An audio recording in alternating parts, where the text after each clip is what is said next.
Mario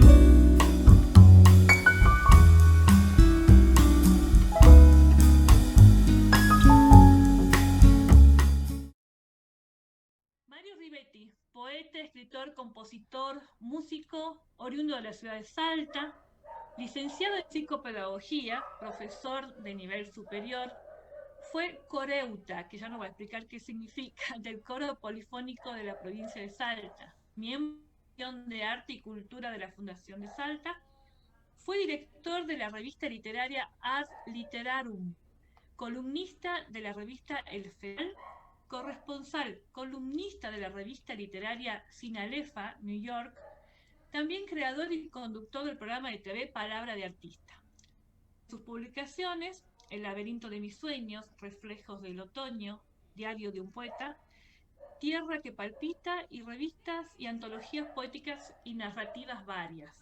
Por suerte acá Mario nos dejó su página, que después la vamos a publicar ahí en el Zoom. La verdad hermosa la página y te invito a que nos compartas tu escrito, tu poética, tu narrativa. Muchas gracias Mario. Bien, muchas gracias, Vanessa. Buenas noches a todos.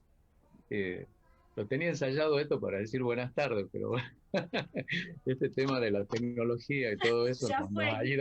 nos ha ido atrasando. Este, bueno, estaba recordando un poquito porque ayer pude escucharlo un poco a Juana Huerma Salazar, que también estuvo invitado. Eh, Estuvo con Juana Huerma y con Jesús Ramón, hemos compartido muchísimo aquel ilustre bar, el Bar Madrid, al cual he dedicado varias páginas en mi último libro publicado, El reflejo del otoño, y también a donde he comentado algunas cuestiones, digamos, relacionadas a, a Jesús Ramón, del cual ya se habló extensamente. Y uno de los temas centrales que convocaban acá también eran los tiempos de no tiempo, como lo llamaron, los tiempos de la muerte, de peste, de encierro y de dolor, entre otras tantas emociones, que yo lo veía dentro, digamos, del itinerario a recorrer. Y acá me, me, me caben algunas cuestiones, porque ¿cuál es el tema que nos aúna acá a este fuego? Eh, no es mera curiosidad intelectual, porque la curiosidad intelectual no siempre es suficiente, ¿no? Pero sí yo creo que nos aúna una certeza, la certeza al menos de una experiencia existencial. Eh, el tiempo es toda una cuestión dentro de esto del arte, que el arte no es lúdico, es técnico, ¿sí?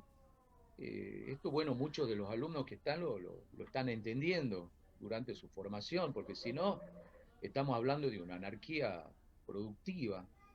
Es una conversación que tuvimos una vez con Jesús Ramón y con Juana Huerma. Usted sabe bien que el ethos y la tesis es, digamos, de donde nace la epopeya. Eh, en el arte se conjugan dos cuestiones, que en el arte, cuando hablo del arte, en el arte en general y por supuesto del arte literario, que es la técnica y el contenido. Eh, el contenido, digamos, es aquel que expresa el tema, ¿no? No es el tema en sí, sino es lo que expresa. Y ahí hay una dialéctica, un juego. Y dentro de ese interjuego también nace otra dialéctica, que es el tiempo y el espacio. Y acá me voy a detener un poquito porque vuelvo a retomar el tema del tiempo, ¿sí? Que es el que se convocaba dentro del proyecto de esta reunión. Eh, Cuando hablamos del tiempo, en este caso hablamos de un tiempo absoluto, es el tiempo del arte, ¿sí? Como es el tiempo de la sinfonía, lo mismo que el espacio. Imagínense en un cuadro, el espacio no está delimitado por el marco por el marco, digamos, que corta la tela, para nada, sino son tiempos absolutos, tiempos, digamos, que se dilatan. Eh, y todo esto, digamos, todos estos elementos que acabo de mencionar son los que van a ir conformando, digamos, el sentido de una obra, que el sentido siempre es único y es singular. Por eso es que reconocemos en ciertas en ciertas expresiones, en ciertas frases, en ciertas células rítmicas, literarias, digamos, la escritura de Jesús Ramón, por ejemplo, y la diferenciamos, por ejemplo, de Neruda y a su vez la podemos diferenciar de Borges. Digamos que el tiempo y el espacio son, si bien son coordenadas que organizan nuestra percepción, no son el arte en sí, porque ahí en ese caso hablamos de un tiempo absoluto. Entonces, cuando hablamos del tiempo, del no tiempo, qué bárbaro este tiempo del no tiempo, este tiempo del dolor, este tiempo de oscuridad, ¿cuál? Me pregunté. ¿Sí? ¿Cuál? Fíjense ustedes, yo recuerdo de, de, esta, de esta pequeña frase que dice, este estar descalzo de palabras, esta ausencia torpe de motivos, esta absurda continuidad de espejos vivos que transitan territorio como islas, como espejos y espasmo de brillos, como informales reflejos de lo absurdo. Una frase de Chino Araya, escrita en una época de no pandemia, en una época de no oscuridad y en una época de tiempo común, cronológico, como lo podríamos llamar, si queremos denominarlo de alguna forma, ¿no? Entonces, en realidad existe eso, ahora, la pandemia, la transformación esta, o esta oscuridad, o este tiempo, no tiempo, en realidad es un habitante permanente en el alma del poeta. Si no se lo podemos preguntar a él, o podemos preguntarle a Poe, a Goya, ¿no es cierto? A Horacio Quiroga, personas que vivían en una oscuridad y en un tiempo absoluto, en todo ese corto tiempo existencial que les ha tocado transcurrir sobre la Tierra. Eh, entonces no hay tal cosa, ¿no? Porque si no, nos estamos quedando, de alguna forma nos estaríamos quedando en el relato, ¿sí? El relato se maneja dentro del tiempo cronológico, y ese es el tiempo del afuera, el tiempo de la pandemia, el tiempo de la noticia, el tiempo de la inmediatez, el tiempo donde no prima la palabra, donde no hay una palabra, a donde prima el dato, ¿sí? Eh, ¿Y nosotros a dónde estamos? Estamos en otro tiempo, estamos en un tiempo donde, donde, donde nadan los símbolos y no los signos. Los signos son totalmente transparentes, remiten a una idea. En cambio, la narración, la epopeya, como yo lo decía hace un rato, es un símbolo que evoca, ¿sí? Y no es transparente, sino es opaco, reina la opacidad del misterio, lo trascendente. La hostia, lo sabemos, no pasa a ser, no es nada más un pedazo de pan, ¿sí? Remite a otra cosa, lleva un más allá, hay un trascendente ahí que se va mezclando. Y todo esto, cuando nombramos todo esto, hablamos de la obra de arte, que no conlleva un mensaje, conlleva un sentido. Y muchas veces el otro día en una entrevista me preguntaron lo mismo. Y le digo, yo no lo sé, no sé qué responder frente a esa pregunta. Me parece un desatino, por un lado, poder decir que sí, que afecta, que trae dolor, que trae oscuridad, cuando no noto la diferencia, y no noto la diferencia tampoco ni en la vida ni en la literatura de muchos y de grandes artistas, ¿no? que han pasado en, en estos en estos pocos miles de años que tiene nuestro planeta. Eh, entonces volvemos a retomar esto. Cuando, cuando nos situamos frente a todo esto y nos hacemos una pregunta, ¿existe este mundo o existe una negación del mundo? Porque la experiencia estética es casualmente eso, nos decía Jean-Paul Sartre, ¿no? Es una enajenación que hay. Entonces, el artista que hace se encuentra frente a esto, frente a la comparsa que hablábamos recién, frente al juego, ¿no? Porque el juego es un sueño lúdico, plantea Gadamer. ¿Y el sueño? ¿Qué es el sueño? Es un espacio donde el hombre se dilata de alguna forma. Porque sin sueños, ¿qué sucede? La vida se repite. Y el sueño es el espacio, es el lugar donde todo es posible y a donde navega el artista, donde navega el arte, donde navega la palabra, la literatura, es en ese lugar. No es en el otro. No es en otro lugar que se nos presenta como relato de pandemia, como relato de dolores, como relato de encierro, como relato, y, ¿no? Fíjense ustedes, ayer casualmente Juana Werman mencionaba el de Cameron, y yo recordé instantáneamente, y se los quería mencionar ahora, este es lo que está ahí, eh, eh, Jeffrey Chaucer cuando escribe The Canterbury Tales, ¿no? Este, que viene a ser más o menos un correlato del de Cameron, y el de Cameron a su vez un correlato, o sea, del de Cameron de Boccaccio, me refiero, que seguramente ya lo han leído, saben de lo que estoy hablando, y que también viene a ser un correlato del Hexámeron de San Ambrosio, ¿sí? Eh, ustedes fíjense ahí, casi se me tiro toda la computadora, porque estoy en un lugar así medio con montones de cosas acá a la vuelta. Eh, fíjense, de Canterbury Tales nos habla, porque yo creo que es el recuerdo de gran pandemia que hubo, o de la última que más se recuerda allá por el 300, ¿sí? Donde, bueno, en el de Cameron Boccaccio nos cuenta de estas 10 personas, 7 mujeres y 3 varones, ¿sí? Que huyendo de las ciudades que estaban siendo asoladas por la peste negra, como se la llamó, por los bubones, esos que salían debajo de las axilas, ¿sí? Se van a una villa y bueno, y en un término de 2 semanas van contando historias por noche, ¿sí? En 10 noches, entonces salen 100 historias, más una que después Boccaccio agrega, creo que en el canto cuarto, quinto o algo así.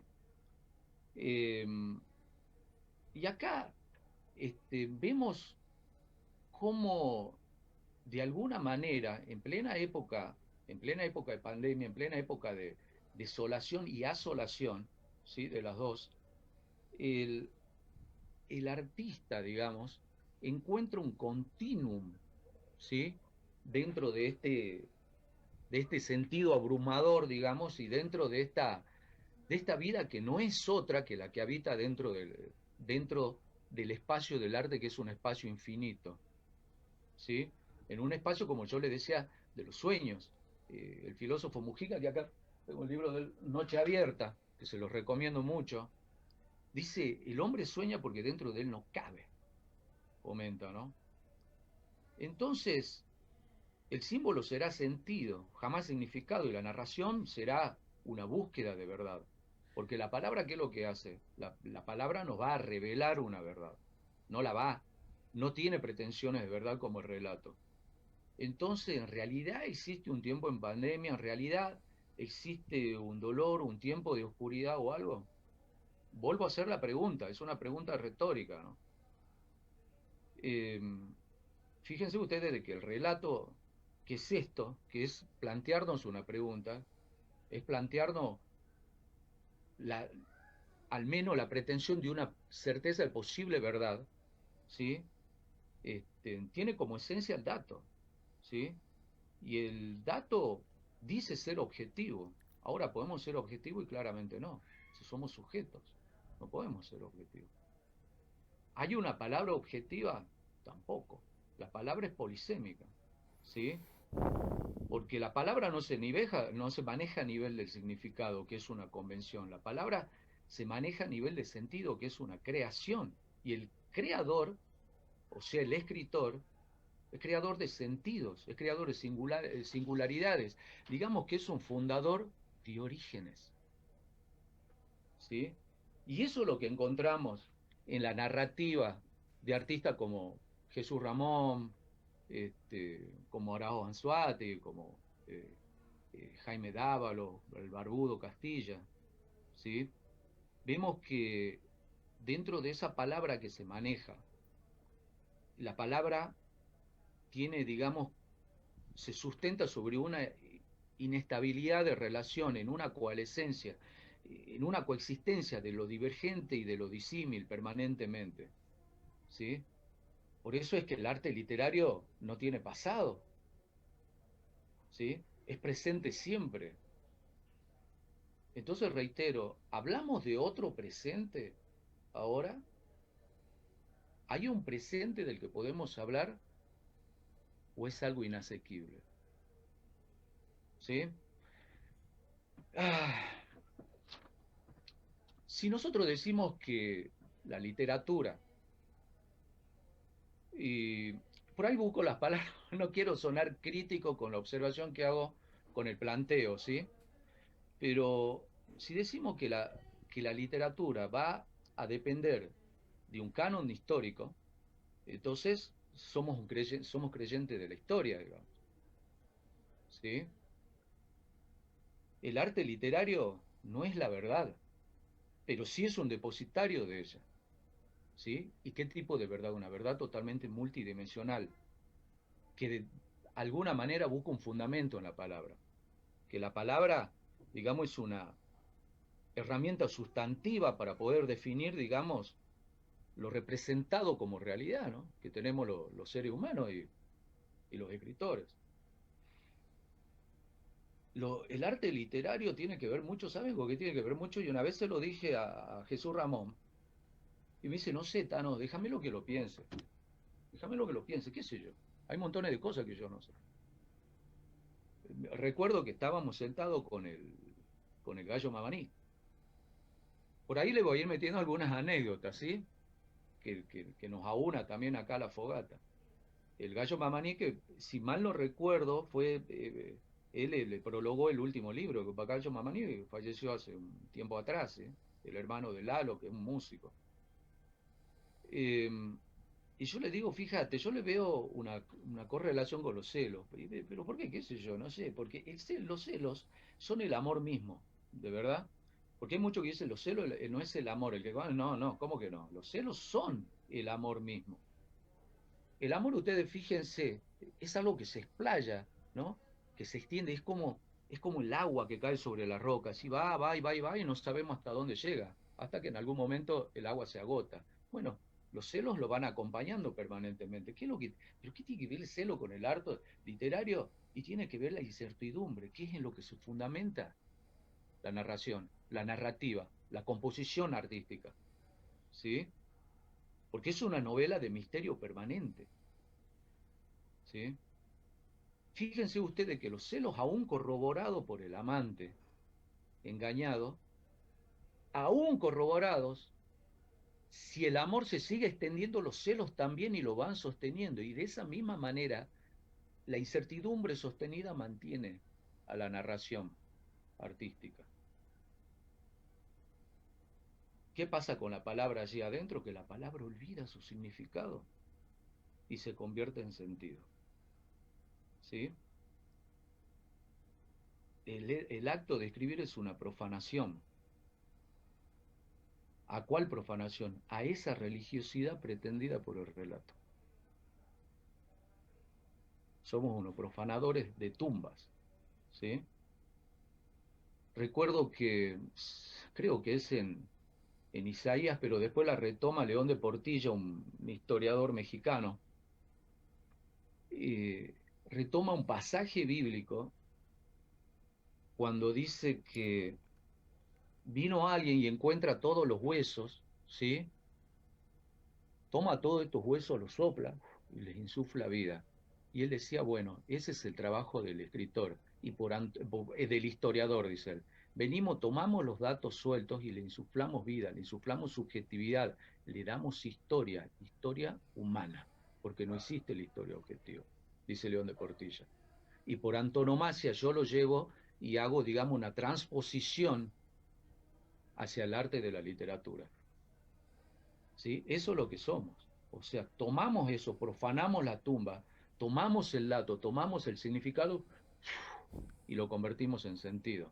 Y podemos decir, esta absurda continuidad de espejos vivos que corrompen los espacios de la duda, que fue una parte de la frase con la que inicia, ¿no?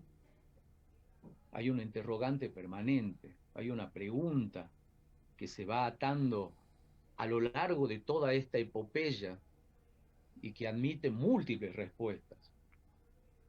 ¿Sí? ¿Existe el tiempo? ¿Hay un tiempo de pandemia? Y a mí me parece que después de todo lo que hemos hablado, me parece que no, ¿eh? O no sé. Yo qué sé, esas cosas yo no puedo saberlas. Yo solamente escribo.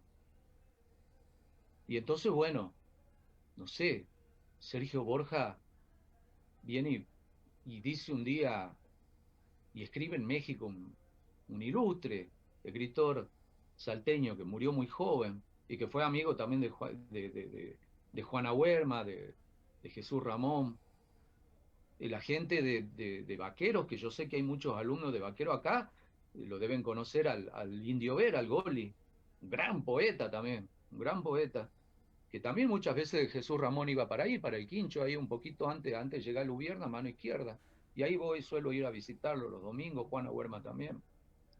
Y bueno, como le decía, cuando nos hablaba del tiempo, Sergio, que los mexicanos bautizaron como Capitán Fly, nos decía, casi todo el tiempo se me va el tiempo. Dice él, no sé en qué momento vuelve a ser mediodía. Y después del mediodía ya es tarde, no hay duda. Las cosas suceden o no suceden, dice él, pero también pudieron suceder a pesar de no haber sucedido. Y esas señoras, señores, es la magia de estar vivo. ¿Sí? Así que bueno, tiempos de pandemia, tiempos de historia, de una historia que continúa, de una historia de donde el hombre, digamos, sale porque el hombre no cabe en sus sueños, ¿sí? O sea, no cabe dentro de sí mismo, digamos, no tiene piel. La palabra es libertad, la palabra otorga, digamos, sentido a la realidad que rodea al hombre. Y si no, recordemos aquellos versos robados por un presidente negro que estaba preso allá en África, ¿no? Cuando dice que yo soy el capitán de mi alma, ¿no? Así que bueno, estas pequeñas palabras, digamos, como para poder reflexionar acerca de estos tiempos. Eh, Como anécdota, para terminar, hay tantas. Recién escuchaba a Carlos cuando nombraba La Roca. Recuerdo que yo era muy pequeño cuando había ido por ahí a ese bar y que fue la última vez creo que tocó en Salta este, nada menos que Pepe Vilardel, que ahora vive en Buenos Aires, un rockero muy, en su momento, bueno, fue considerado uno de los mejores este, guitarristas, ¿no? Que, que habían en Salta, y si no el mejor, ¿no? Y sí, todo eso, los lugares, digamos, los lugares de tránsito, los lugares por donde uno va caminando, ¿no? Por eso que en un poema que había escrito, eh, había puesto mi ciudad es de gitanos, ¿no? De pasos gitanos, porque es así, uno eh, va de un lado a otro, los pies van llevando y uno va mirando y va este, acariciando la tierra con una mirada que va más allá de un límite, con una mirada que se va entramando y se va entretejiendo permanentemente con los sueños de esta palabra que se vuelve un juego lúdico, una palabra que nos lleva a la enajenación del mundo. Por eso no hay un mundo de relato. A mí me preguntan, ¿has visto las preguntas que le pueden hacer a muchos? ¿Y cómo te ha golpeado la pandemia? No sé, pregúntame cómo me ha golpeado la vida o cómo me está golpeando si querés. Porque aún no me he muerto. Y la vida es esto, es una ola permanente, viene y va. Y no lo estoy diciendo desde el punto de vista del pesimismo, ¿no? Pero es así, es el continuum, ¿sí? Es el continuum histórico. Se sube, baja, se sube y va, y la ola va y busca, permanentemente. Buscamos esa palabra maldita, como dijo un escritor ruso, que venga y nos pueda de alguna manera confirmar que hay un mundo que se puede definir, pero no podemos definir lo que no conocemos, porque hay algo de la verdad que siempre se nos escapa. Por eso, nunca, la verdad es algo que es inasequible siempre, ¿sí? Y en esta anécdota, recuerdo yo que llegaba al Bar Madrid y no sé, Jesús, Ramón, llego yo, me dice, vení, vení. se ve que no quería conversar mucho. Había un escultor este, de Jujuy. Me dice, vení, vení, mira, este era el que vos me decías que querías conocer, me dice yo, pero ¿cómo? O sea, sí, sí, acá está. Era el que vos querías conocer, ¿te acordás?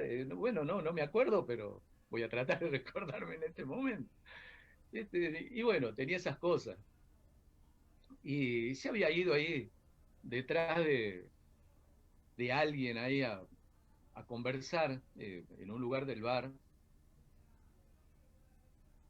Y después había desaparecido. Y tuve ahí una anécdota bastante interesante con este jujeño, que incluso lo incluí en el último libro publicado que tengo. Digo último libro publicado porque acabo de terminar el otro, entonces no, no viene a ser el último libro, es el último publicado, digamos. A donde me habla de una suerte de viaje en el espacio y el tiempo, que es bastante interesante para tocarlo, un tema bastante interesante para tocarlo acá también hoy. Y, y se había desaparecido, eso digo yo, pero estaba con esta chica ahí conversando, que estaba bastante entusiasmado y estaban tomando algo ahí en la barra, pero nadie lo había visto salir. Y ustedes han visto, es un lugar bastante grande, y ya había pasado mucho tiempo. Y el bar es un lugar grande, muy grande, y después tiene una parte que era accesible únicamente para ciertas personas que eran muy clientes de ahí, muy conocidos de ahí. Y bueno, lo habíamos buscado en los lugares donde se lo podía encontrar y decíamos, bueno, no sé, se fumó, qué sé yo. Se lo llevó el Kirkunkichi, como decía el Gucci Leguizamón. No sabemos, no está, no está. Y en un momento dado se me ocurre ir a un sector bien Baradá, que había que pasar varias puertas y únicamente, bueno, ahí se hablaba con el dueño para esos lugares y eran unos yuyarales altísimos y recuerdo haberlo visto en medio de los yuyarales, sentado, había puesto ahí una especie de cajón o algo así, en medio de los yuyarales. O sea, algo, ¿sí? Había puesto el mismo cajón y estaba escribiendo. Y me dice, y le digo yo, ¿y qué estás haciendo, Jesús? Y lo que tendría que estar haciendo vos, Tano, llevando a cabo nuestro oficio, que es escribir. Así que, andá, vaya y escriba. Es una de las anécdotas, digamos, que recuerdo y que quería compartir con ustedes. Así que bueno, para mí esto es todo, digamos, lo que tengo para comentar ahora. Y bueno, si alguien quiere hacer alguna pregunta, acá estoy disponible. Muchísimas gracias, Mario. La verdad que algunos aportes que fuimos rescatando son muy significativos para lo que es la escritura y el oficio de escritor, ¿no? Así que gracias por tu participación y bueno, te invitamos también a quedarte, así vemos seguramente algunas preguntas del público.